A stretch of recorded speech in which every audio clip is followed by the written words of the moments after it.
Such a joy to be with you. Little shocking thing at the end of the gospel, though, don't you think? Did you catch that detail?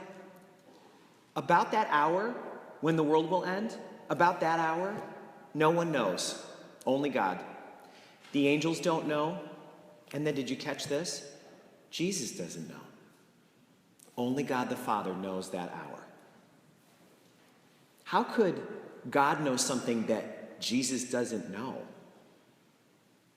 Well, that doesn't tell us much about God, because we know that God knows everything, so that's not new information. But it does give us an important glimpse into Jesus. Because Jesus doesn't need to know what the hour will be when he will come back in glory.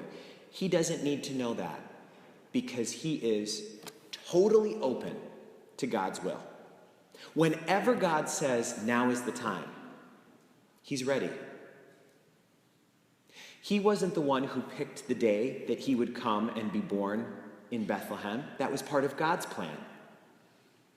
And although it was so terrible for him and difficult that he was accused of crimes he didn't commit and was sentenced to death and was crucified, although he struggled, he fully accepted it. He did not resist it. And so, of course, he's open to whenever God wants him to come back in glory.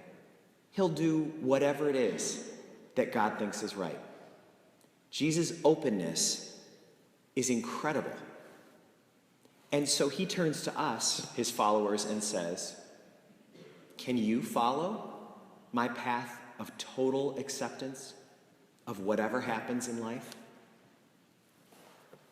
There are so many things that can happen that can challenge our ability to accept them. We can go for a routine doctor's appointment and find out that we have cancer. We can discover that our spouse has been cheating on us or comes in and tells us that they want a divorce. We can lose our pastor after many, many years, and then we find out that the new pastor who's coming to replace him is going to have to be shared with another church, and the mass schedule is going to change. These are the things that can challenge our ability to accept.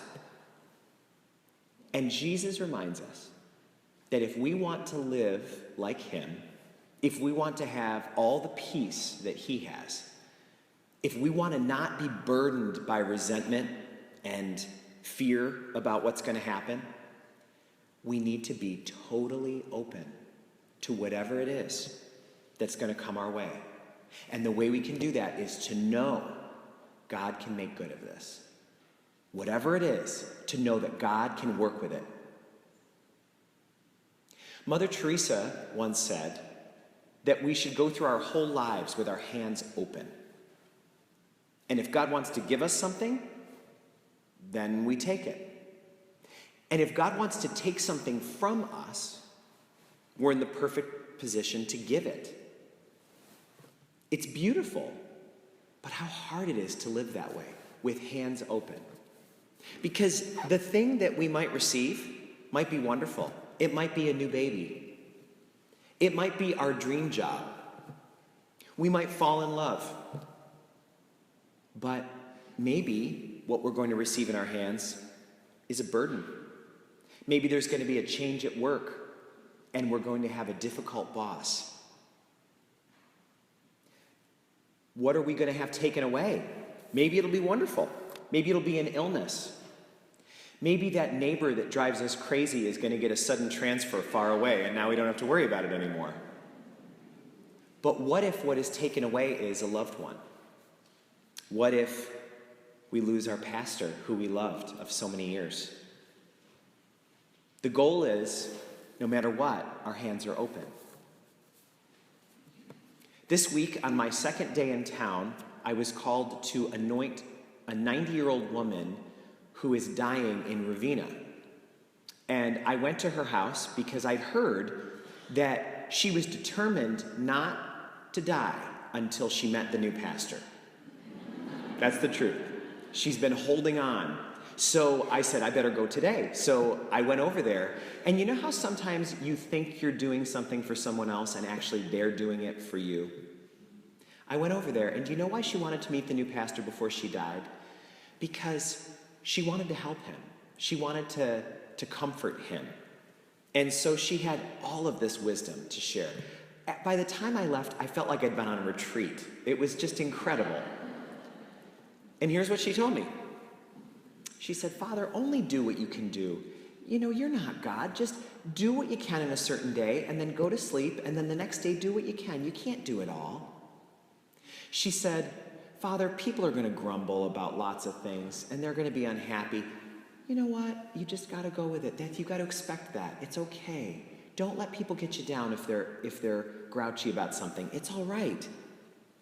And as she went on, giving me all of this really wise advice from a very deep place of 90 years of wisdom, I realized this is exactly what's being talked about in the first reading.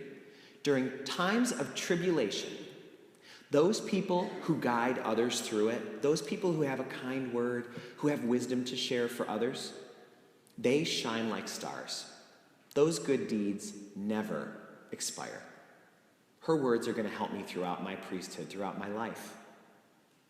What she said last, though, really stopped me in my tracks. She said, Father, just remember, there is nothing but God's will.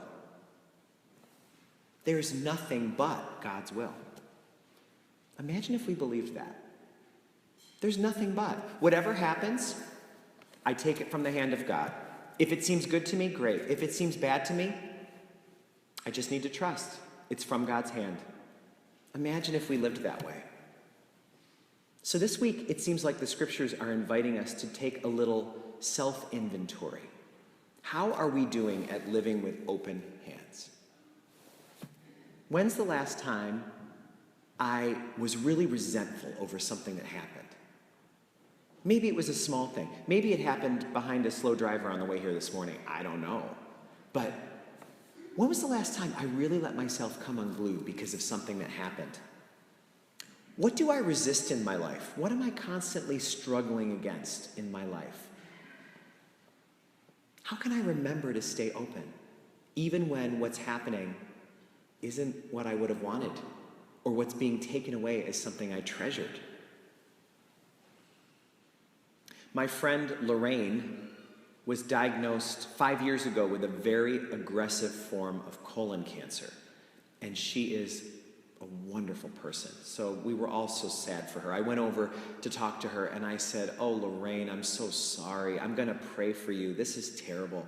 And I must have gone on and on too much, because she stopped me. And she said, this is the hand I've been dealt.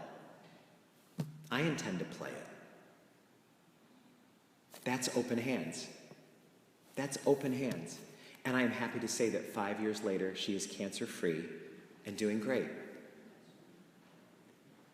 This is the hand I've been dealt. I intend to play it. So when I say, but God, I've never been a pastor of one church before. How can I be a pastor of two? This is the hand I've been dealt. I intend to play it. Or on the other side of things, God, you took my favorite mass from me. You're changing my whole weekend. Why? Right? This is the hand I've been dealt. I intend to play it. Whatever it is, we all know we have no control over the future. We have to just accept with open hands and say with hearts filled with faith, whatever we are dealt, we intend to play it.